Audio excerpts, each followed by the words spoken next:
me. Well, actually, good morning, Haley. It is Tuesday, and I haven't slept today. I did an all-nighter, like I said I was going to, and I studied my psych notes, which you can't see because of the light, and I did math homework, and I am pumped for these two tests that I have to do today. Not really, because I really don't want to. I just want to sleep, but I've been studying all night, and I've been talking to... Anyway, I'm not even going to get into that because it's too complicated. So, today I'm going to tell you the story, tell you all, whoever's watching this, as well as Haley, I'm going to retell her this story. So, I learned a life lesson when I was in 7th grade. How old was I? I was like 12, I think, at the time. And I was very shy, very kind of, I'm still an introvert to this day, but definitely less of one now, because of this incident.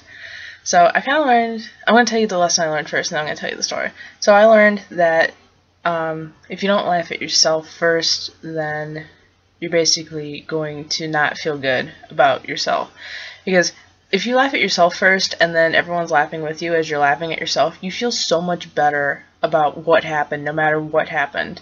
I mean, unless you're like hurt or something like that, and people laughing at you, they're assholes, basically, if they're laughing at you and you got hurt. So I was in 7th grade, we had to do these skits in English class, and I got put into this group, and we got to pick the skit that we wanted to do. And it had to be from either the Elements of Literature textbook or the two books that we read that year, which were The Outsiders and The Westing Games. And my group got to pick, like, second to last or last. So we picked this story that there were like 2 stories left, and we picked the Amigo Brothers because that was the easier one of the 2 to do. And I'm going to point out to you right now that this, I don't know if you can see it or not, this is a piano, or a keyboard, actually, behind me. This thing will be a big prevalent part to the story, that I'm using as a cloth. I'm putting my clothes on it. So, we picked the Amigo Brothers, and my teacher's like, okay, what we're going to be doing is I'm going to be videotaping this skit. You guys have to write a script, you have to act it out, you have to pick a prevalent scene from the, the story, and you have to act it out, and I'm going to be videotaping it in front of the class. So it was going to be like Saturday Night Live, basically. So we picked the part of the Amigo Brothers. I don't remember what happens in the story, but I think they found out they were like half-brothers or step-brothers, or like their parents were getting married, or like they found out that they were related somehow. That's how I remember it. And they were in the middle of this like boxing match. I think, yeah, it was boxing. And we had the 2 guys in our group who were going to be the Amigo Brothers. We had the girl in the group who was going to be the mom, and then I was like, well, what am I going to do? And they're like, well, why don't you be the referee? And I was like, okay, what do I do? And they're like, you're going to call out, like what's happening, and you're going to basically be like the announcer throughout the whole thing. And I was like, cool. And they're like, well, we really want to make it like realistic. And I was like, well, I have this keyboard at my house that makes like bell sounds, it makes applause sounds, it makes all these sounds. And they're like, hey, yeah, bring that. So I brought it.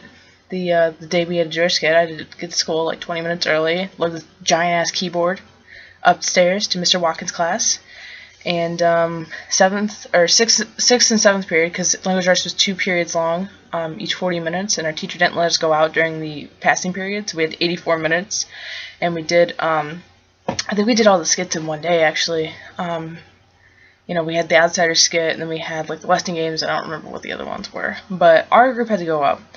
And we could have the paper with us. We could, we basically just read off of the thing, like, blah blah blah, or blah blah blah hits blah blah blah in the face, and we had the paper in front of us, so we weren't going off book, as the actors say.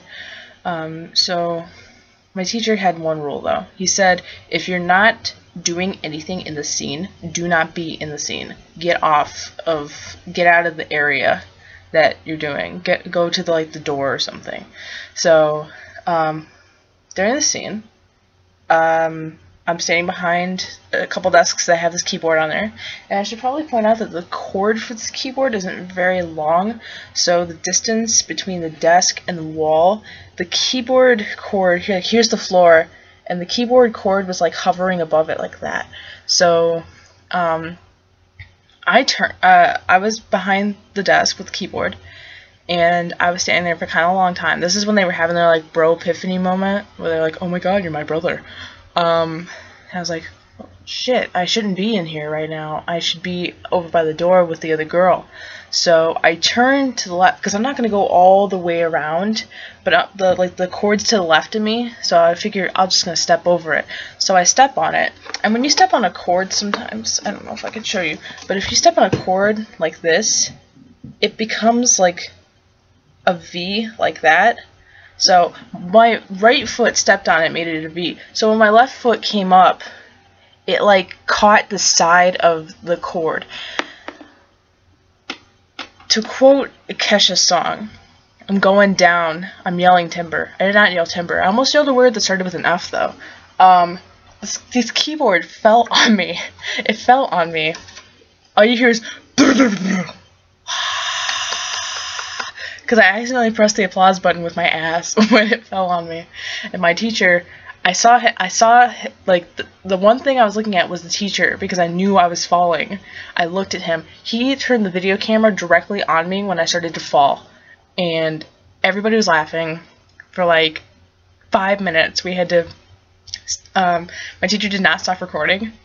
We were all laughing for like 5 minutes, and I was like, oh my God, why did I do that? Why gravity? Isaac Newton, I fucking hate you. But, oh, and another side note is that there's a dude in that class that I had a really big crush on, and he was laughing at me, and I was just like, why me? So, I got over that, and then 2 days later, we had to watch our videos in class, and then we gave commentary after it. Like, we watched The Outsiders one, and we're like, oh, I really like this part, but I really didn't like that part, and this part could have been better, blah, blah, blah. So we gave creative criticism. And then my teacher, who my mom was a TA for the year before, so he knew me, and he really liked me as a student, and he thought I was hysterical. It was coming up to ours. I could tell because it went in the order that we shot him in. And he's like, this is my favorite one. And he turned it on, it's ours. I was like, oh my God. So we get to the part, because he told us, he's like, I watched this thing like 20 times, and oh my God, I love it so much. We got an A+ on that project, by the way, A+ for effort, because he wanted to feel something, and he's like, this video definitely made me feel something. We got to the part where they're having a bro epiphany moment, and I was like, he's like, wait, and then it happened, and he started laughing, and then he would rewind it again and again and again and again. So he rewinded it like 7 times, and played in slow motion once. And about the 3rd time that he played it, because the first time he played it, I was like, oh my God, I just wanted to like slink away, especially because I had like the biggest crush ever on this dude that sat like diagonal behind me. By the 3rd time that he started playing it, I was like, and then by like the 9th time, the final time he played it, I was like, ah! I was like ruffling at that time with everyone else. And then at the very end of the video, he's like, see, it is good to laugh at yourself. It is good to be humiliated, because that's part of life, and until you learn that, you're going to go through life struggling. And I was just like, wow, I really needed that. So that was a moment in my life that I really needed to learn that lesson. And it got the dude to talk to me, though. The guy I had a crush on, he's like, hey, that video in English was hysterical. I was like, thanks. And I never talked to him again. Anywho, so yeah, laugh at yourself. I say a lot, I just realized that. Laugh at yourself. Humility is going to be a part of life. And if people are going to laugh at you, be the first person in the room to start laughing. Like, honestly, it just makes you feel 100 times better when you start laughing at yourself before anyone else starts laughing at you. And I think it's a moment that a lot of people learn too late. So I'm very, very fortunate that I learned that like 6 years ago. So if you guys like that story, tell me some of your embarrassing stories. I want to hear, Haley, I want you to tell me an embarrassing story in your next vlog. So I'm going to wrap this up now because I'm nearing 10 minutes here and I have to start getting ready for school. So Haley, I will see you whenever you start vlogging again. I'm going to make another vlog in a minute about something else. So, bye!